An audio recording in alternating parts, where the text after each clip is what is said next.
All right, welcome to Hoops Tonight, presented by FanDuel here at The Volume. Happy Monday, everybody. I hope all of you had a great weekend and that you've had a good start to your week. We have a jam-packed show tonight. We are going to touch on all four series in detail, including some deep dive into some film from yesterday's games, which were both incredibly interesting. A couple of good games tonight as well. Before we get started, I wanted to go over a couple of quick housekeeping notes. Make sure you like this video and subscribe to the Volume's YouTube channel. Check out our newsletter. A link to subscribe is in the description of this video. It's a great way to keep up with all of our content that's coming on the horizon. And of course, this is the place to get all of your Draymond Green content. He had reacted to his ejection the other night. That was incredible after the game. And then he did a breakdown of some of the other series, and now he's previewing game 2 of his series as well. Definitely check out his podcast feed, The Draymond Green Show, as well as the Volume's YouTube channel. And then last but not least, follow me on Twitter at @JasonLT. I do film breakdowns every morning of the games that happened the previous night. These instant reactions are a lot of fun, and we can get into some of the details there, but you just can't really truly understand what's going on until you dive into the film, and that's my favorite thing to do every morning, and my Twitter page is the place to see what I find when we get there. But let's get started with the Dallas Mavericks. Now, I bet on FanDuel before the game on Phoenix to win this particular game, even though I picked before the series, I expected Dallas to drag this series out to 5 or 6 games, because I trust Luka and his greatness to be able to figure stuff out over the course of the series. He's just too good of a player not to figure something out and figure out a way to win a game against this team. At least I think. We will see over the long run if Phoenix's talent turns out to be too much, because you're watching that game tonight, and it's like just so many incredibly good basketball players wearing Phoenix Suns jerseys. All season long, I said they were the deepest team in terms of overall talent down the roster that's in the league right now, and that kind of thing is just really, really killing basketball teams in the modern NBA with how important it is to have talent off of your stars. But I thought the story of this game up front was the Mavericks and the way that they struggled with Phoenix's defense, specifically at the start of the game, and then really badly at the end of the third quarter when things really got out of hand. And this is the reason why I made the bet specifically tonight on Phoenix, because, I have a long-standing basketball philosophy that you grow your habits accustomed to the competition that you're playing. It's one of the hardest things that I've had to deal with. I used to play in college, right? And now I play pickup basketball in Tucson, Arizona, a town that has right around 1 million people in the metro area, but it's not a ton of basketball players in a city like this. So I'm playing against lesser competition a lot of the time. And, I'm just going up there to get a workout in, and my habits and what I'm used to in terms of defensive attention and athleticism that I face goes way down. And so when I do go play against real basketball players, which only happens a handful of times per year, there's usually an adjustment for me, because in the first few games that I spend playing, the length and athleticism is so much better that I have to make adjustments with my own game. I have to be more careful, more tight with my handle, less risky. Like certain things that I do against lesser competition works well, but then things that I do against the better competition, maybe I need to get more separation. I can't do this specific move. I have to do a more difficult move, and so on and so forth. Like those are the details that become a factor as you adjust to longer athletes on the defensive end of the floor. We've talked at length on this show about how bad the Utah Jazz defense was, specifically on the perimeter. Rudy Gobert, I think, is a top 3 or 4 defensive player in the world. A lot of the slander that's thrown his way is inaccurate. It's just as a result of his specific situation with the Utah Jazz, with guys like Jordan Clarkson and Mike Conley and Donovan Mitchell, and they just cannot guard on the perimeter, or they're unwilling to, for whatever the reason is. It's just a really bad defensive team that got absolutely and utterly annihilated by a injured LA Clippers team last year. And then they got manhandled by the Jazz, or by the Mavericks, without Luka for the first 3 games. And then Luka came back and continued to annihilate them. So their defense was fraudulent. And Phoenix, I think, is pretty safely the second best defense in this playoff run behind Boston. And so they're going to be a significant leap in defensive capability compared to what the Jazz were doing, specifically on ball. because Luka in that series against the Jazz, he's kind of taken his pick of pretty weak defenders just about every trip down the floor. And then, some clutch time situations, Rudy was able to give him some issues, but he wasn't really having any trouble getting wherever he wanted to on the floor. Tonight, it's like, here's Mikal Bridges. We're going to guard you with a bunch of different bodies. We're going to throw Chris Paul at you. We're going to throw Jay Crowder at you. We're going to throw Cam Johnson on you. But the initial assignment was Mikal Bridges. And Mikal Bridges, he is probably the best defensive wing that we have in the league. He's like Anthony Davis at the wing position, just an unbelievable combination of length, athleticism, finesse, and instincts. That's why he was in the running for Defensive Player of the Year this year, and that's what makes him so devastating. There was a play in this game, a freak athletic play, where he was on the right wing, and he blocked the dude in the left corner off of a single swing pass, and he just covered an insane amount of ground and jumped out of his shoes and blocked a shot. It was one of the most amazing defensive plays I've ever seen. That's the type of raised athleticism and defensive talent that Luka was dealing with tonight. And you could tell it caused a lot of trouble for them right away. The Suns got off to a 9-0 start, which just sets a tone for the game. That's the type of game it's going to be. A couple of specific things in the way that they were guarding Luka that were very interesting. So one of the things that Luka does extremely well is position himself when he's using ball screens. He almost always gets downhill on a ball screen. That's just something he's very good at because he's so big and strong, right? But against the Utah Jazz, because they're a bad perimeter defense team, those guards were dying on the screen almost every single time. Whether it's Mitchell or whether it was like Royce O'Neal or whether it was Mike Conley, they would hit the screen and just die. And so Luka would just start working his way downhill against like Rudy waiting for him or whoever it was that was in help. And he didn't have any back pressure. Back pressure is what the guard is supposed to do in a traditional drop coverage. So teams like the Suns and the Jazz with DeAndre Ayton and Rudy Gobert run what's called a drop coverage. We've talked about it on the show before. All it is the big positions themselves between the ball handler and the rim, and they never let the roller get behind them. And so the guard's job is to chase over the top of the screen and apply back pressure. So theoretically, if the guard does his job right, he will funnel your guard, the ball handler, into the defender waiting under the rim. And when it's done right, it's a very effective way to guard pick and roll in 2-on-2. It's just extremely difficult to do, and it's extremely difficult to find guys that can do it right because it's so easy in the flow of an NBA game to die on screens. And from the start, Mikal Bridges was getting over every single screen and just staying glued to Luka's back. And Luka has all these little mid-range shots, right? These little push shots and fadeaways and floaters and hooks and things like that he gets to right around the 10-foot mark. And what makes those shots a lot tougher is when you've got a guy who's one of the best perimeter defenders in all of basketball glued to your backside, and you've got DeAndre Ayton waiting for you underneath the basket. And so what was really hurting the Mavericks, especially early on, was Dwight Powell was the guy who was setting those screens and rolling to the rim. And the issue is Dwight Powell's not a shooting threat. He's a rolling threat. And when you have Mikal Bridges applying back pressure and you have DeAndre Ayton, who's a great backline defender underneath the rim, just nothing was open. And so you saw the quick adjustment from Dallas to start was they quickly subbed Dwight Powell out and brought in Maxi Kleber. Maxi Kleber was then popping instead of rolling on those pick and rolls. And a pick and pop is the perfect counter to a drop coverage because if the guard is chasing over the top of the screen and the big man is waiting under the basket, who's guarding the guy who pops to the three-point line? Nobody. And so Maxi Kleber got going in that first quarter. They started to figure some stuff out, and they started to hit some threes and get the game back to the point where it was competitive. But then the Suns really turned the screws again in that late third quarter. And as a result of that, they just couldn't score. Next thing you know, they're down 20. Game is over. They're going to have a lot of adjustments that they can make over the course of the next couple of days to prep for the next round. I think they have a lot of things that they'll be able to figure out. This was a textbook game one. You're taking a massive jump in level of competition. There's going to be a ton of sloppiness. It is what it is. The last note that I had about Phoenix's defense that I thought was really interesting. One of the most common plays that NBA teams run to try to make their pick and roll more complicated is what's called a Spain pick and roll. Basically, all that you do is you run a normal pick and roll, but you put a shooter underneath the basket.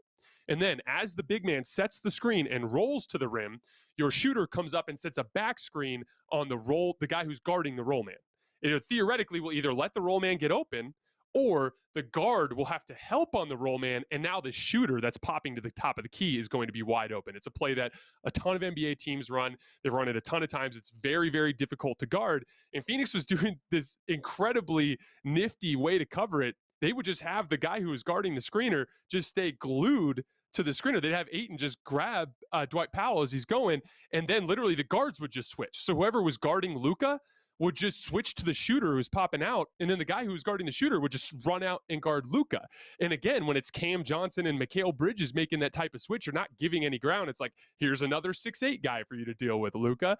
But again, Phoenix is just incredibly sophisticated. They know exactly who they are. They know exactly what they want to do, and they have the defensive talent to do it. And most importantly, they have players in Chris Paul and Devin Booker who, in theory, should not be great defensive players. You know, very small Chris Paul, Devin Booker, offensive-oriented. Look around to the other guys in the league, the C.J. McCollums and the Bradley Beals, the guys that are kind of considered the same archetype of Devin Booker as that super versatile three-level scorer at the two-guard position.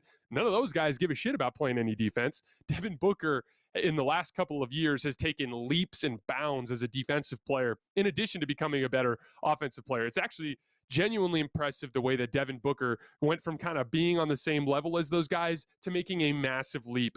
And now he's definitively on a tier way ahead of those guys. And, you know, I know that Phoenix is really good, and I know that they have a ton of talent, and I know that that bolsters a lot of what Devin Booker does. But if you watch the games, even if you factor in the talent advantage, even if you factor in the fact that Devin's playing on arguably the most talented team in the league, he's also just better at basketball now than he used to be. And it's a big part of the reason why Phoenix has been so dominant. He also has this edge to him. He's talking a ton more shit than he used to. He seems like dead set on destroying everybody on the court. He looks like a man on a mission right now. Very, very impressed by Devin Booker, and jarring to watch the difference between Devin Booker sitting down in a stance and locking up Jalen Brunson when I watched Jalen Brunson take Donovan Mitchell and literally barbecue that dude for 6 games. Like that, just the massive chasm. And all it is, Donovan Mitchell has more athletic talent than Devin Booker. He's quicker laterally. He's stronger. He's quicker. He's more athletic vertically. It's just about care. You just have to care enough to want to do it. And for whatever reason, there are a lot of guys in the league who don't. And it seems to me that the guys that are consistently vying for the damn trophy are the guys who want to do it. And Devin Booker wants the damn trophy, and he's doing it. And that's a big part of what's caused him to take this leap. Last note on this specific game, Jalen Brunson and Spencer Dinwiddie. We've talked a lot about, you know, there's two main reasons why Dallas has been so much better this year than they have in years past. Part of it is they've been better defensively, although Phoenix exposed them in a bunch of different ways. I want to get into the film on this tomorrow. So if you want to hear more about Phoenix on offense against Dallas's defense, again, follow me on Twitter. Tomorrow morning, I'll dive into this because this is one of those things that's tough to really go over immediately after the game. I need to see more film. But I was worried about, because Dallas makes up for a lot of their defensive shortcomings in terms of personnel with scheming and effort. And unfortunately, when you run into another team that has superior talent and they're also incredibly smart, they can find ways to expose you. And Dallas's defense was horrific tonight. They could never get a stop when they needed it. I thought Luka was a problem there as well. They got to find better ways to hide Luka. He looks like a sore thumb in Dallas's defense in terms of foot speed. Those are little details that they'll have to work out. But back to Dinwiddie and Brunson.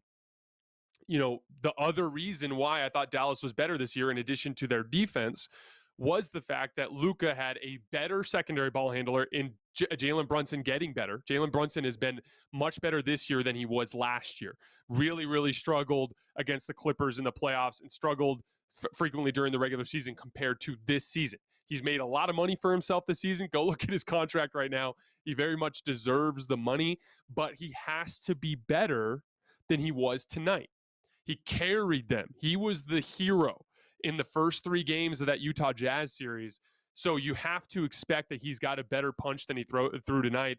Again, a lot of that has to do with the job that Devin Booker did on him. So credit to Devin. But you've got to get more out of Jalen Brunson. And Spencer Dinwiddie, Spencer Dinwiddie was okay against the Jazz. Specifically, he made a lot of big shots, momentum shots, momentum isolation plays towards the end of games. But when you look at the counting stats and the points per possession stuff, like Dinwiddie just has not done well enough. And he's really struggling to finish around the rim, which is bizarre because he's like the best combination of size and athleticism of those three guys that are initiators for Dallas. So you would expect him to be a better rim finisher than he is, but he's really struggling there.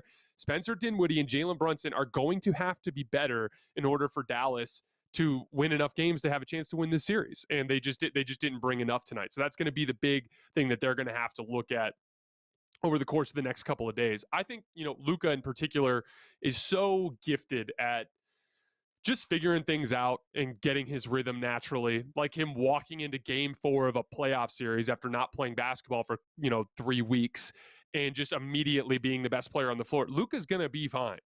So set up some stuff early in the game in game 2 to get Jalen Brunson going. Find out a way to get his rhythm going first and have Luka feed off of that, because Luka's going to figure out he's not going to have any problems there at all.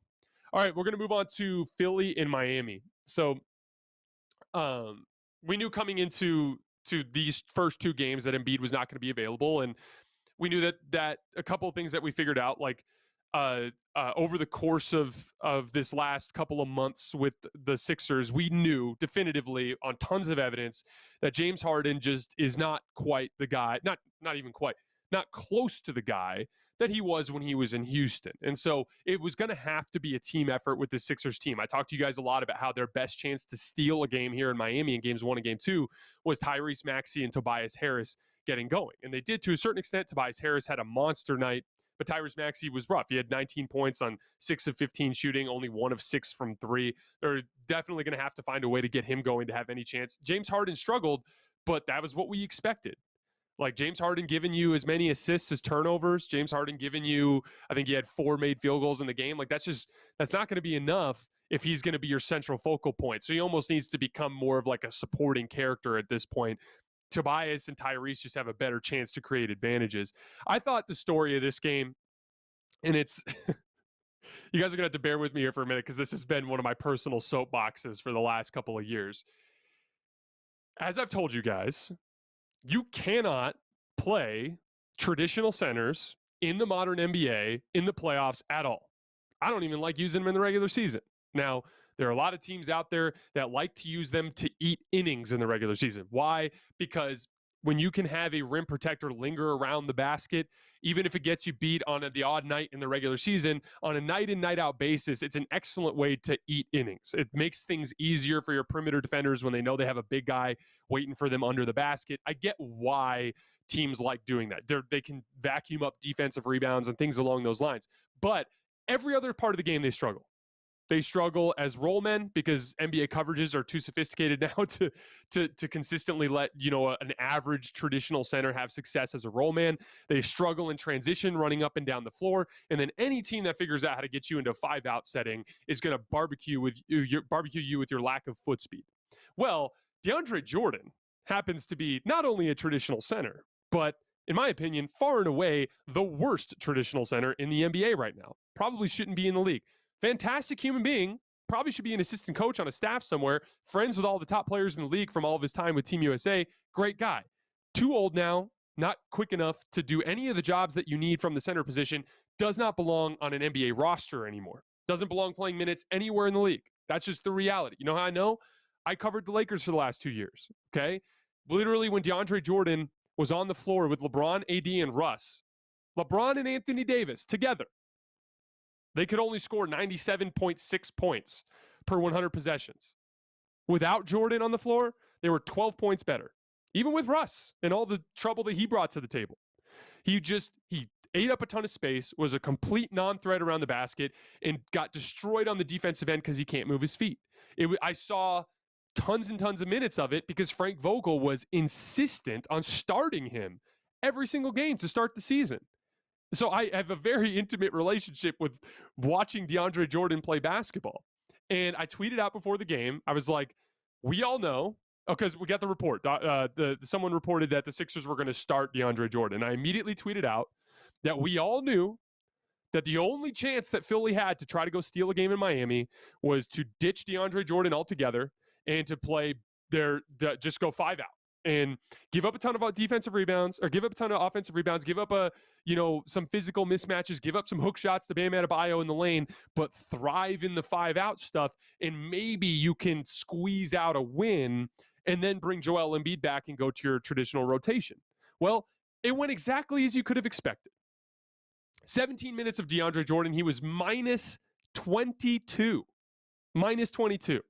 I cannot wait until all the advanced metrics get updated so I can show you guys on a per possession basis just how bad it was. But that is going to be utterly disastrous. Doc Rivers after the game said, quote, "We like DJ. We're going to keep starting him whether you like it or not," end quote. Just stubborn to the end. Sounds exactly like the type of stuff that you would hear from Frank Vogel. People would be like, "Hey, Frank, all of this data, this overwhelming evidence just shows us that DeAndre Jordan should not be in the rotation.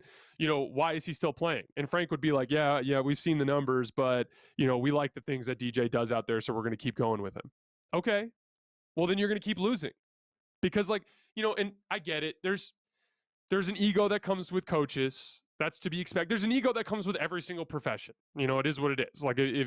But for whatever reason, specifically with NBA players and NBA coaches, there's this ever-growing schism that's happening that splits them from the general public, and their idea that we have no idea what the hell we're looking at, and they know exactly what they're looking at. And you know what's funny? I played in college. That has nothing to do with the fact that I know the game of basketball.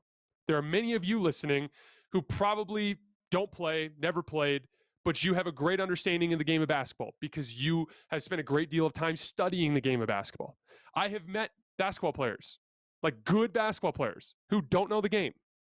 There are NBA players in the game right now, good NBA players that don't understand the game of basketball really well. And then there are average to below average NBA players that are geniuses of the game. Your understanding of the game of basketball has very little to do with whether or not you can put basketball shoes on and go out and actionably do it. It has to do with study. And obviously some people just have a propensity to understand it more than others, okay? There is overwhelming evidence from everybody who's paying attention in presenting this evidence that when you play this guy, bad things happen. Take it a step further, when you play his archetype of player, bad things happen. We said the same thing about Steven Adams in the last round. We said the same thing about Jonas Valanciunas in the last round. Playing these big, plotting centers bogs down the game for your team. Very rarely can they do enough good to make up for it, and it ends up hurting you. And this prideful stuff from these guys in the league lying in the face of evidence is killing them. You know what was bizarre? Right at the end of the first half, they ditched DeAndre Jordan and went with 5 wings. It was like Georges Niang. It was like Maxey Harris, Harden, Niang, and then I think they went with Thibault. So it was like 5 wings. It was basically, 3 wings and 2 guards, right? And they were dominant. That lineup was dominant. It got them back into the game, and they had a lead at halftime. So we had overwhelming evidence in the first half, bad with DeAndre Jordan, okay with Paul Reed, and great with neither. And they did not play that lineup in the second half. By the end of the third quarter, the game was over. The entire third quarter was Paul Reed and DeAndre Jordan. So he had evidence within this game, just within this game. Forget about all the numbers that I just showed you. They had evidence within this game that they were way better without DeAndre Jordan. They were okay with Paul Reed, but even better when they went away from Paul Reed and just played 5-out basketball. When they played that 5-out stretch, James Harden was getting to the rim. Tobias Harris was getting to the rim. Tyrese Maxey was getting to the rim, getting out in transition. Guys were hitting shots. They had flow. Did they give up offensive rebounds? Yes, they give up 7 offensive rebounds in the first half. That's going to happen. They had areas of the game where they paid for their lack of size. But the aggregate of that group was damned effective because they spaced everybody out and all of your stars feel comfortable. This is one of the biggest issues with assigning a number to any specific basketball play. How do you factor in comfort? How do you factor in the fact that James Harden is more comfortable in a 5-out role than he is with DeAndre Jordan on the roll? How do you factor that in when you're trying to study the game? That's an important part of this. And most importantly, and this is the part that pissed me off about it, in terms of Philly kind of shaving points essentially, Bam had 24 and 12 anyway. Bam Adebayo torched you anyway, even though you stayed big the vast majority of the night. So, like, I get it if it was like, hey, when we have DeAndre Jordan out there, we're having success in these areas. No. You put him out there to do big guy stuff, and he's terrible at the big guy stuff. So you might as well have a small guy out there who's good at the small guy stuff and struggles with the big guy stuff than the guy who's bad at the big guy stuff anyways and can't do the little guy stuff. It's just simple logic here. And, and again, like, I'd like to come up here and tell you, like, hey, Philly has some stuff in the film that they can look at. That end of the second quarter, they looked really good with no centers. Maybe that's their way to try to steal game 2. Sorry, guys. Quote from Doc Rivers, quote, "We like DJ. We're going to keep starting him whether you like it or not," end quote. Sorry, Sixers fans. It's going to be more of the same in game 2. And I will be stunned if DeAndre Jordan goes out there and is a positive in game 2. And if he is, it'll be because the other 4 guys around him were running around like madmen. It just was genuinely confounding that they decided to go that way. Couple things that I liked from Philly that I think will give them a chance to try to stay competitive. They did a ton of switching, which disrupted a lot of Miami's actions, their interchanges that they do, all the dribble handoffs and screens and stuff to try to get their movement shooters going. But they did a really nice job of mixing in zone defense. Zone defense is tricky because you can't really do zone defense in the sense that you can't really do zone defense in the sense that teams will eventually solve it, but I like doing it in little short bursts because it's a great way to disrupt rhythm. The most important thing is rhythm in basketball. Guys are feeling good or they're feeling not good, right? They get to a couple possessions in a row where they're feeling good. You throw a couple possessions of zone at them, throws them off. Before they have a chance to solve it, you switch back. It's a great way to keep teams off balance. There was a lot of good in there to where maybe, just maybe, if they would ditch these DeAndre Jordan minutes, they'd have a chance. But it just makes me feel really pessimistic about Philly in this series because now I just have a feeling they're going to lose game 2 anyway, and what's the real point? Last note on this series, Miami, and I apologize sincerely to Miami fans up front. I would love to talk more about Miami and get into the weeds with them, but they played by far the worst team in the first round. Atlanta was the worst of the 16 teams, and now they're playing this like shell of a Philly team without Joel Embiid. Like, it's just hard for me to accurately judge them. Obviously, Philly packed the paint and tried to make them shooters.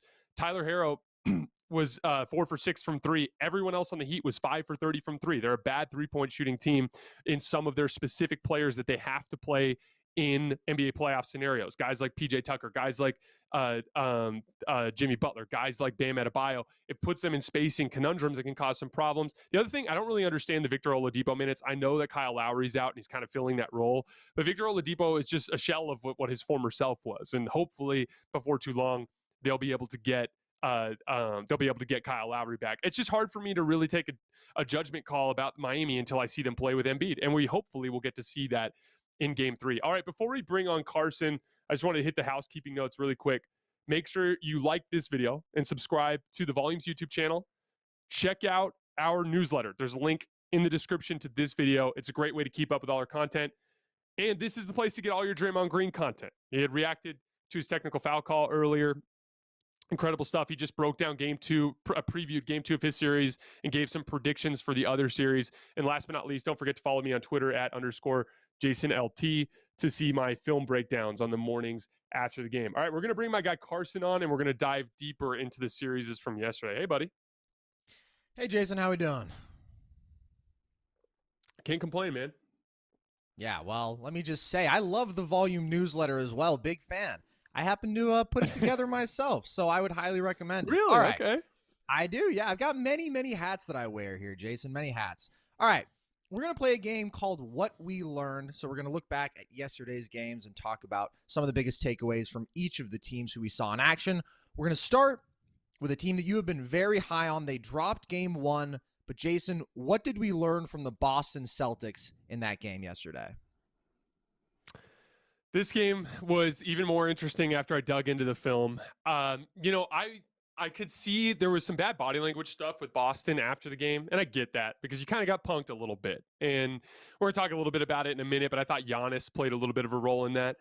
One of the things I said in the show last night was it looked to me on the surface, before I could get a look at the advanced stats, that Boston defended extraordinarily well in the half court, and their offense put them at a massive disadvantage in a bunch of transition scenarios, and they struggled. Well, We got to look at the data, and it's exactly what you would have expected. So according to Cleaning the Glass, these are absolutely bonkers numbers if you're a Celtics fan, and you've just got to be kicking yourself at the level of self-sabotage.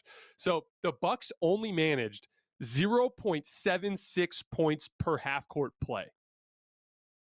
0.43 points per transition play off of a live rebound. So when they played normal offense and got a shot attempt up and either made it or missed it, they defended astoundingly well. But on the plays where they turned the ball over, so when Milwaukee got a steal, they averaged a whopping 2.33 points per transition play.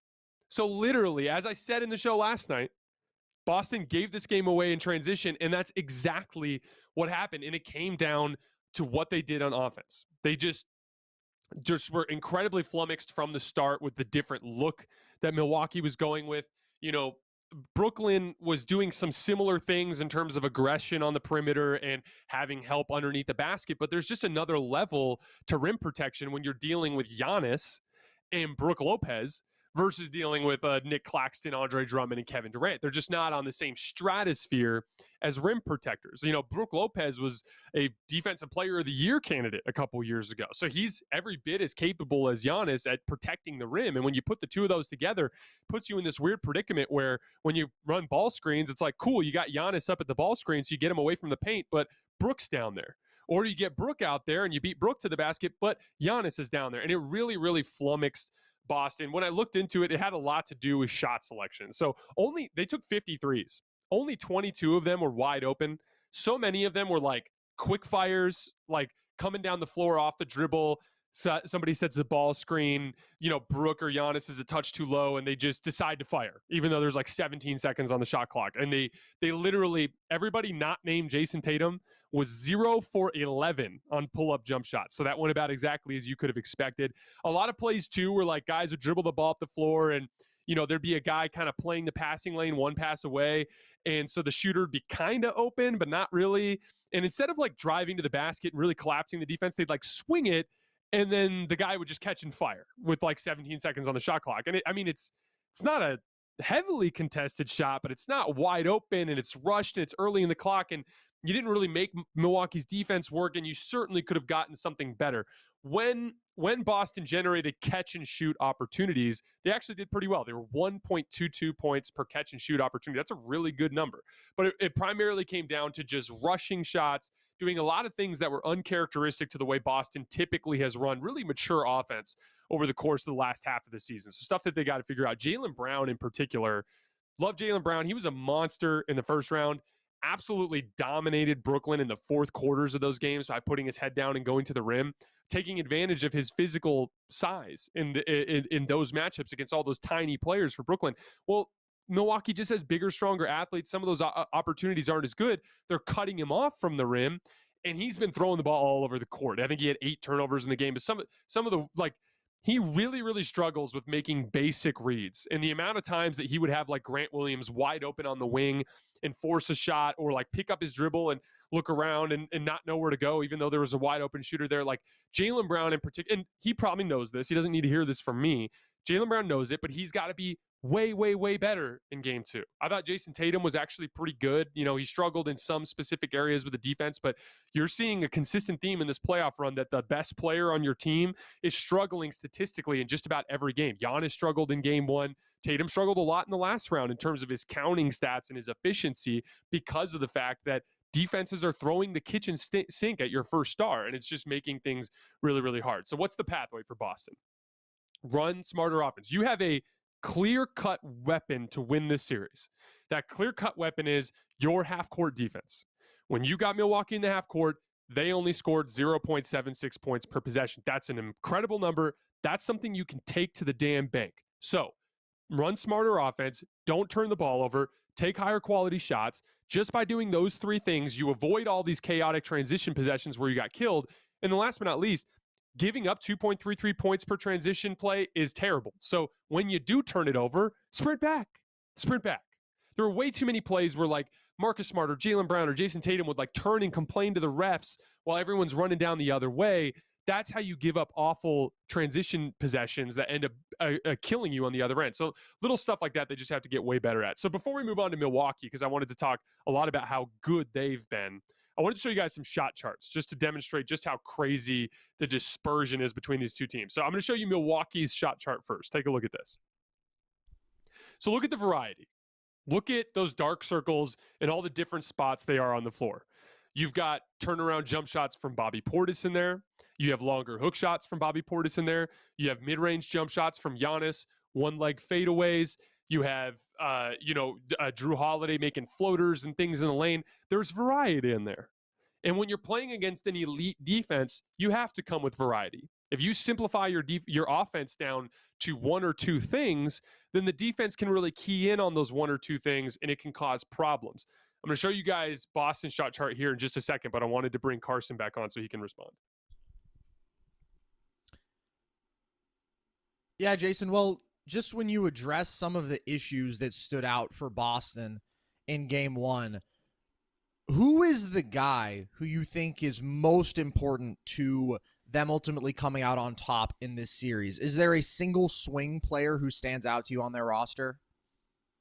It's Jaylen Brown. It has to be. Like, if you were ranking players in the game yesterday, you're probably doing Giannis first. You're probably doing Drew Holiday second, Tatum third. So Tatum's got to be a little bit better, but you expect Tatum to be better. Like, that's just going to happen. Tatum's that level of player now. But then you're like getting to like Bobby Portis and Brook Lopez and Grayson Allen, and then maybe Al Horford. And then we're going further down and probably going to Pat Connaughton. Like, Jaylen Brown was like the 10th or 11th best player in that game yesterday. That's just not going to cut it. He was the swing factor against Brooklyn. All those games were close in the fourth quarter, and Jaylen Brown's the one that pulled away and got the job done.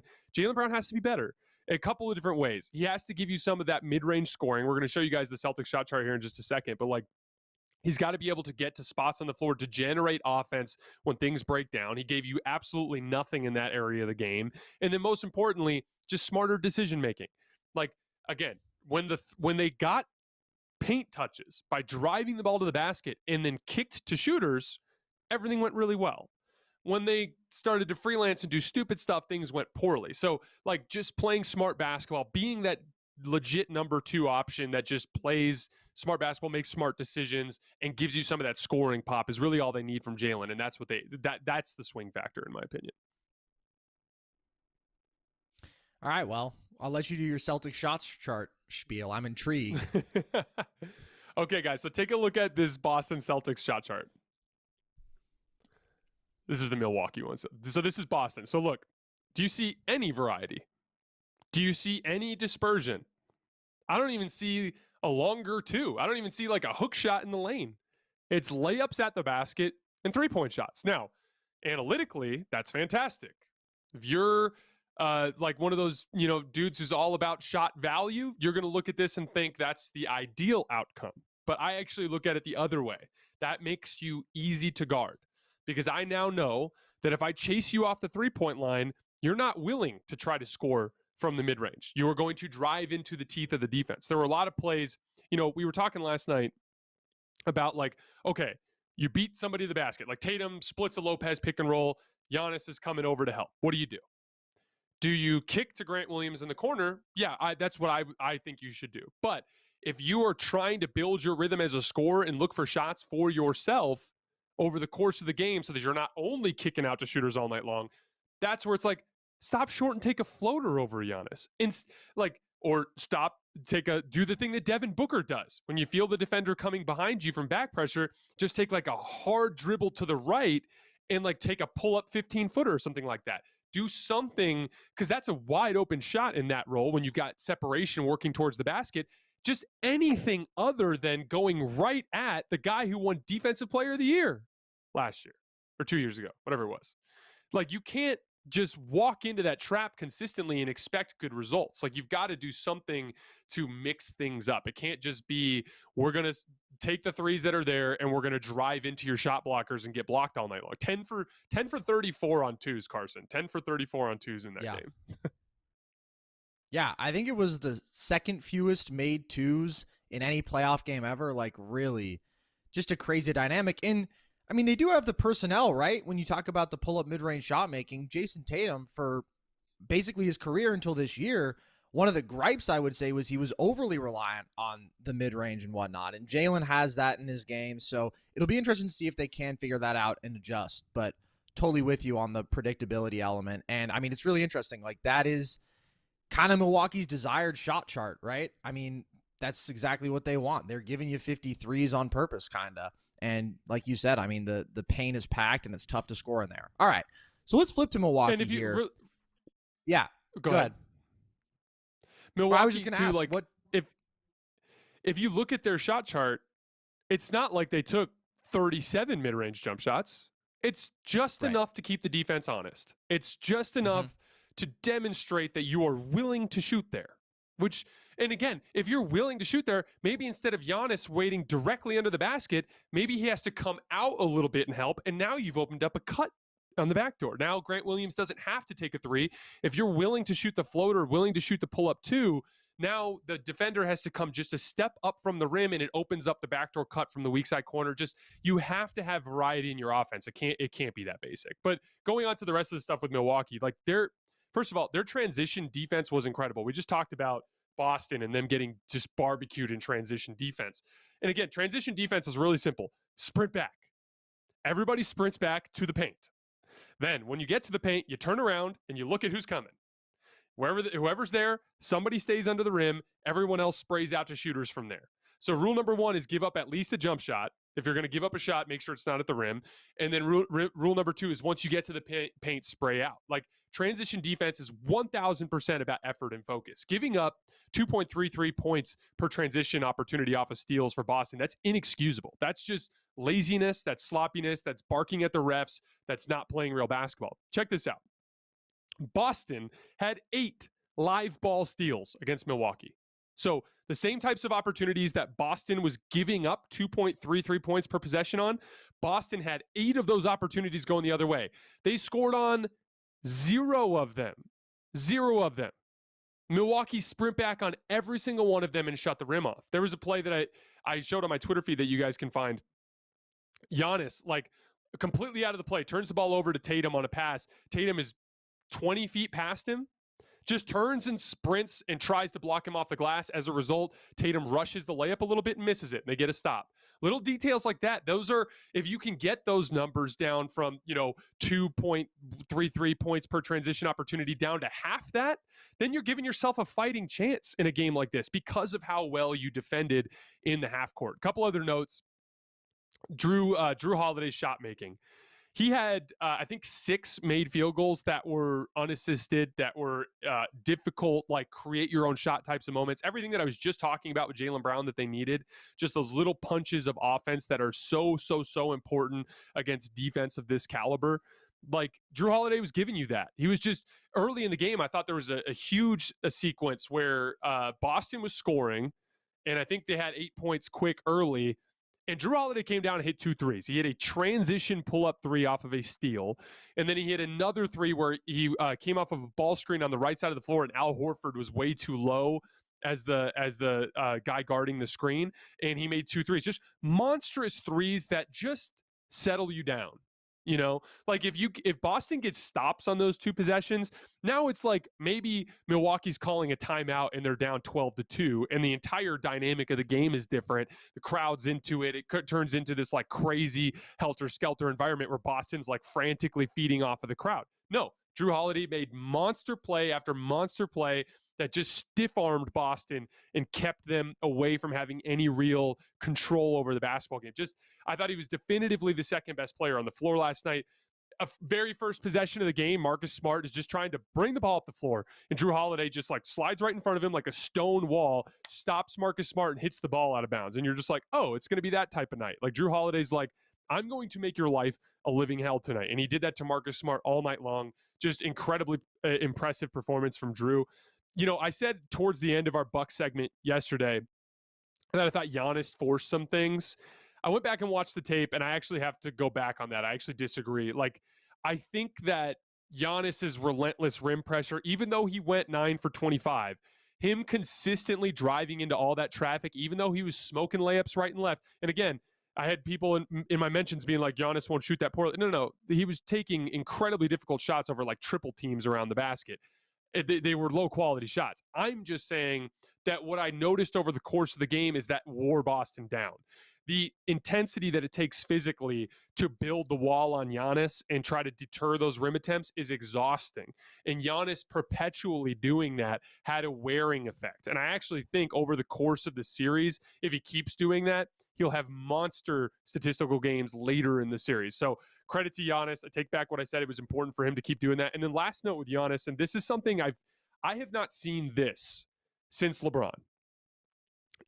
Like like around 5-6 years ago, there was this thing that would happen with LeBron where he had this aura when he would step into the arena for a playoff game. Even great players on the other team would get flustered. You'd have guys that would have fantastic seasons, like in the MVP conversation type of seasons, and they would fall apart like at the seams against LeBron. You even saw it from like all-time greats like Steph Curry, 2015 and 2016, played well below in the finals, played well below his regular season averages. And a big part of that, Klay Thompson struggled in both of those series. Like literally, like Draymond Green was a monster in 2016. That was what he was hitting every single three that he took. I think he had like 35, 12, and 7 in Game 7 or whatever it was. But like Steph and Klay in particular really struggled. DeMar DeRozan and Kyle Lowry used to like consistently like just fold under the pressure of LeBron. You saw that in the 2018 playoff run where like guys like Victor Oladipo just suddenly fell to pieces. DeMar DeRozan again in that playoff run fell to pieces. Fourth quarter of Game 7 in Boston, Tatum and Brown like falling apart. LeBron just has this aura on his peers when he was at his peak. I got that feeling from Giannis last night, man. It felt like he was so clearly the best player on the floor that it psyched everybody out for Boston. And it had this like effect on them where guys like Jaylen Brown in particular and Marcus Smart in particular just played garbage basketball games compared to their usual capabilities. And it just seemed like they were psyched out by Giannis. And it was a unique thing that I haven't seen in a really long time. And it's a credit to Giannis. Yeah, that is a really interesting point. And there's some interesting dynamics with Giannis because it's like from some, there seems to still be like a hesitancy to crown him as the best guy alive or firmly in that conversation. And I don't know if it's like a skill bias thing or whatever, but I mean, right now he is very clearly, I think, playing at that level. All right, let's move out west, Jason, to the other series we saw yesterday. Grizzlies Warriors. It was a pretty thrilling game. Memphis ended up falling by 1. They had a look from Ja to maybe win it, but it did not fall. What did we learn from the Grizzlies in that game?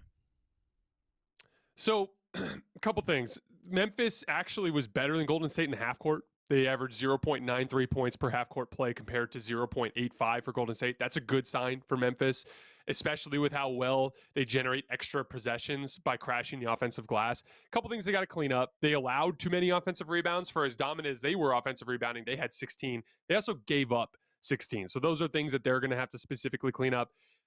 Golden State, couple of quick notes. There's a lot of talk, including, I talked about, I know that the Warriors are better with Draymond, but I talked about how I liked some of the lineups that they use without Draymond and some of the dynamics there. Well, just so you guys know, with Draymond on the floor yesterday, they had a 119 offensive rating, 108 defensive rating, and they were plus 11 net.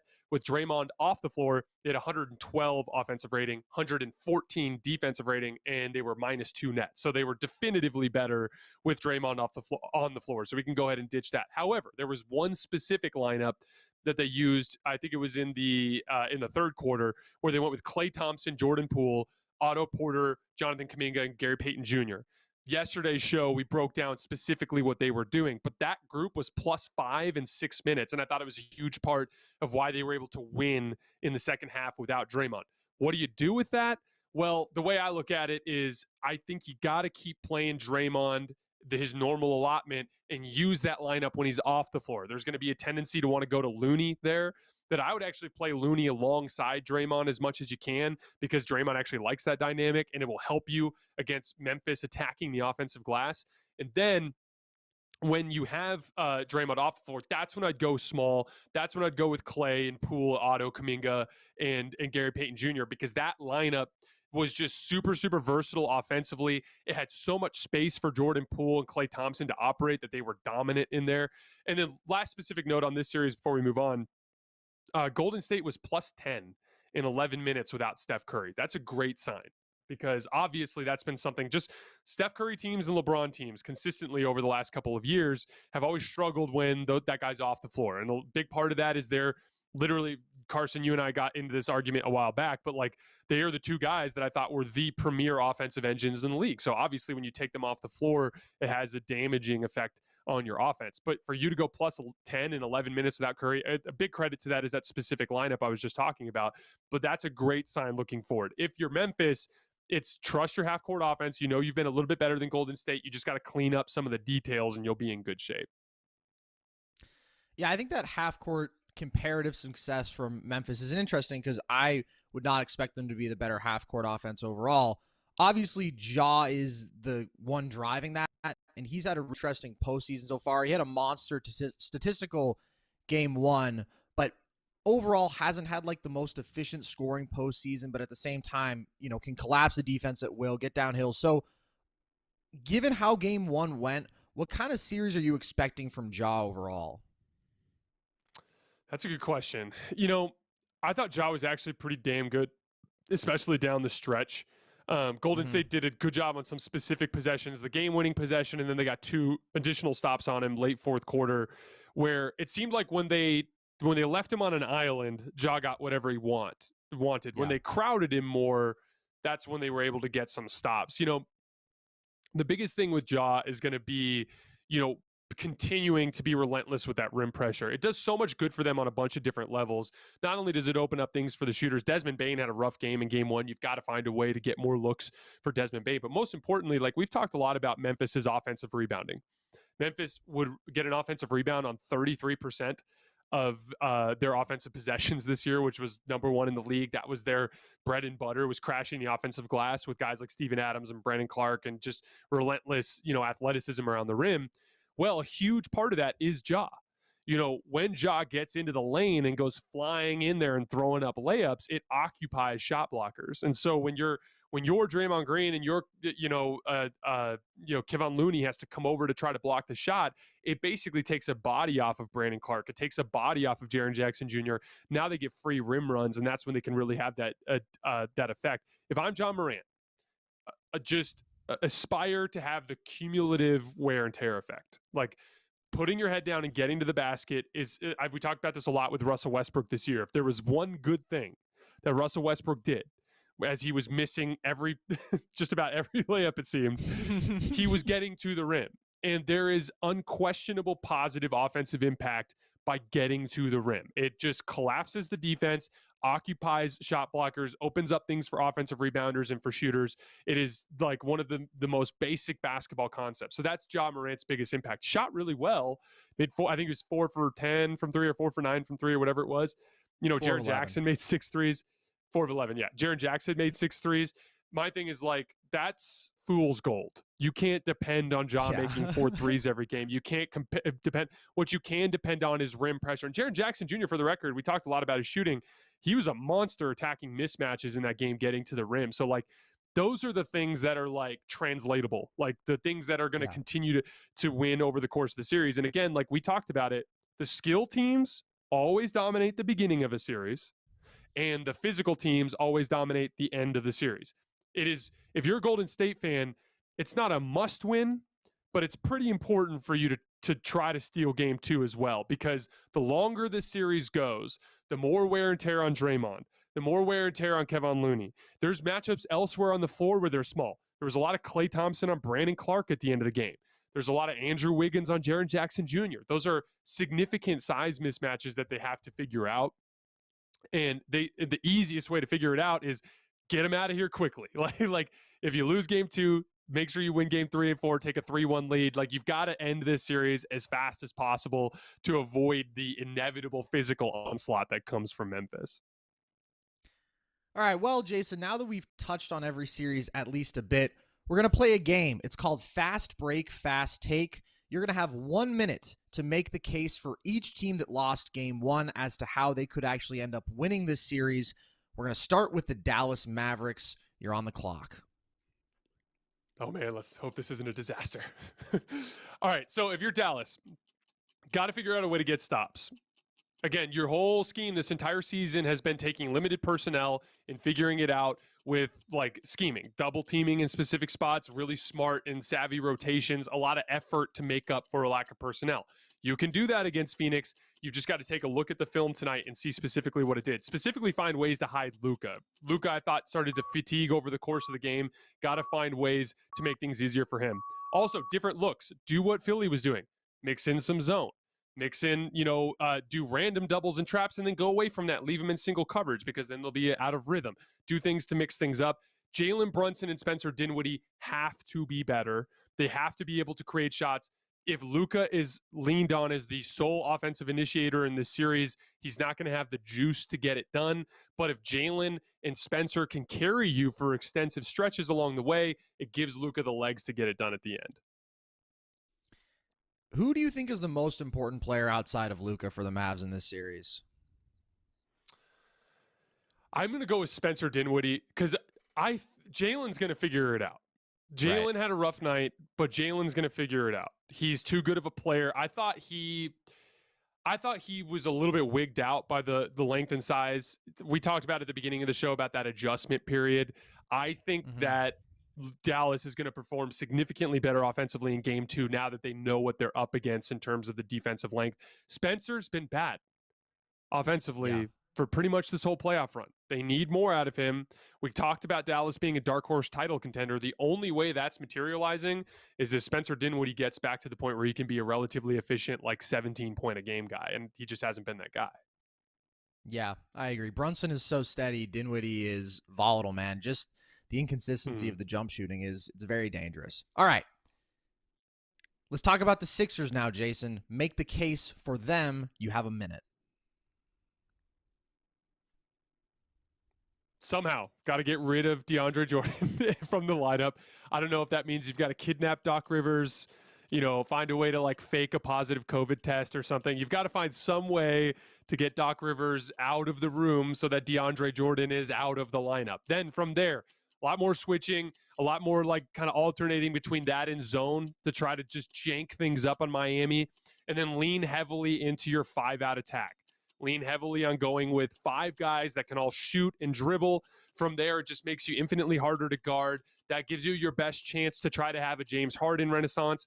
That gives you your best chance to try to get Tyrese Maxey going. And most importantly, you weren't even getting stops with DeAndre Jordan. So if you get more stops with your smaller lineups, that gives you more transition opportunities. That's where Tyrese Maxey gets going. That's their best bet. And then last but not least, you got to get Joel Embiid back on the court, man. Joel Embiid is, top 4 or 5 player in the world, and you're just not winning the series without him. So do whatever it takes to get him back out on the court as soon as possible. What would be your favorite possible way that the Sixers could just get rid of DeAndre Jordan? Because I feel like there's a lot of good options. I don't know that he wants to be there that badly. Okay, hack into one of his social media profiles and start DMing other players' girlfriends on the team. That's going to be my go-to. I absolutely love we that. call that the D'Angelo Russell. Yeah. I feel like you could maybe just offer the guy like an all-expenses-paid cruise, and he'd be like, yeah, all right, I've had enough of this. I don't know. The DJ dynamics are hilarious. Okay, let's move on to the Celtics, Jason. Make the case for them. You have a minute. Everything comes down to decision-making. We talk a lot about on this show the cascading effect of the way that every play kind of is leans on the play before it and after it. You have to get your defense set because we know that when your defense is set, you get stops. You're giving up less than 0.8 points per possessions in the half court. So you got to find a way to keep Milwaukee in the half court as much as possible. The best way to do that is to limit bad offensive possessions. Early shot clock threes that are contested or that aren't as good as what you can get when you drive and kick, turnovers, things along those lines. Trust your half-court defense to carry you through your cold spells. Trust your shot quality. Last but not least, don't be scared of Giannis. Don't get wrapped up in the aura that surrounds him. Jayson Tatum is also a top-tier superstar. We've talked a lot about that on this show. You've got an alpha dog too. If all of you don't play scared, you've demonstrated you've been the better team for the last 6 months. If you lean into that, that will be what carries you to the title. So you already touched on Jalen's issues a bit earlier, and I think that's totally interrelated with the decision-making. I don't know if there's a more underdeveloped playmaking wing of his caliber. And you touched on that, but like, as good as the Celtics have been, when he is their number 2 guy, could that be like the thing that limits them and holds them back, is just if he isn't where he needs to be as a playmaker and decision maker? Again, it's hard to say, Carson, because like I said, like there's just that is one of the few skills that has so much to do with just the type of guy you are, and not like skill development. Like again, Jayson Tatum is clearly on that trajectory that Giannis and KD and Paul George and all those guys have been on, which is the trajectory that's like, I will get to the point where I consistently make good reads. But the next level of that, above that elite playmaking, is just rarefied air. And for a guy like Jaylen Brown, and there's a lot of guys like this around the league, it's no different than like a Jordan Clarkson type. There are guys that just are tunnel vision scorers, and there are ways to weaponize those types of guys, but you've got to find a way to make things easy on them. At least it's the turnovers that kill you. So like if he's going to get into the lane and he gets stopped for some reason, just tell him like, hey, we're better off with you shooting here. Like if you get stopped, like try to get a shot up, or like, here's your release valve, get out and then reset. But it's where when he gets into the lane and he just kind of just looks lost, and he's so indecisive as well. And again, he's always struggled with that. He's not going to get better, but you've got to find a way to coach him into situations where he doesn't have to make decisions. Clear the side, get him the ball in the post. Like get him in situations where you're like, hey, you have tunnel vision. That's great. Go be tunnel vision Jaylen. This is where your opportunity for success is.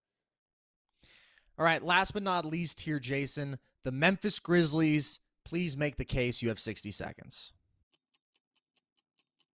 Beat them up. Beat the crap out of them. That's your best chance. It's just like Cleveland in 2016, Oklahoma City in 2016. The Warriors are more skilled than you. If you play skill basketball with them, you're going to lose. Your best opportunity is to wear on them physically, relentlessly over the course of the series. Run on them in transition as much as possible. Crash the offensive glass as much as possible. Do everything you can to attack their smaller guards with mismatches. And understand that even if you lose battles earlier in the series, it will win you battles later in the series. Also, box out. They got killed on the offensive glass by Golden State. That has to be an advantage for them, not a weakness. Another area that I thought they got killed was shot fakes. Klay Thompson and Jordan Poole in particular, they would just pump fake and get a wide open shot every time because the guy would go flying by. Pump fakes will disrupt rhythm if you don't jump. But if you do jump, it gives them a chance to gain the rhythm. And then last but not least, get Desmond Bane going. Way less Dillon Brooks, way too much Dillon Brooks ISO in that game. Get stuff for Desmond Bane. How possible do you think it is that Memphis rallies and, a lot of those keys and actually does come back and win the series after dropping game 1 at home? It's very likely. I'm picking Golden State, to be clear. I think they're going to win probably in 6 is my guess, or 7. But like Memphis has a real chance. It's just the biggest thing that makes me worry about them is they have on paper all of the advantages necessary to win this series. But there's a reason why Minnesota was literally in commanding leads, second half massive commanding leads in 5 of the 6 games in the first round and lost. It's because Memphis was the better team, but they were very unfocused, and on significant stretches of important games would just kind of float and behave like a regular season team. And so my thing is, like, if you're going to beat Golden State, you have to be perfect. You can't make mistakes. You have to be the smart basketball team.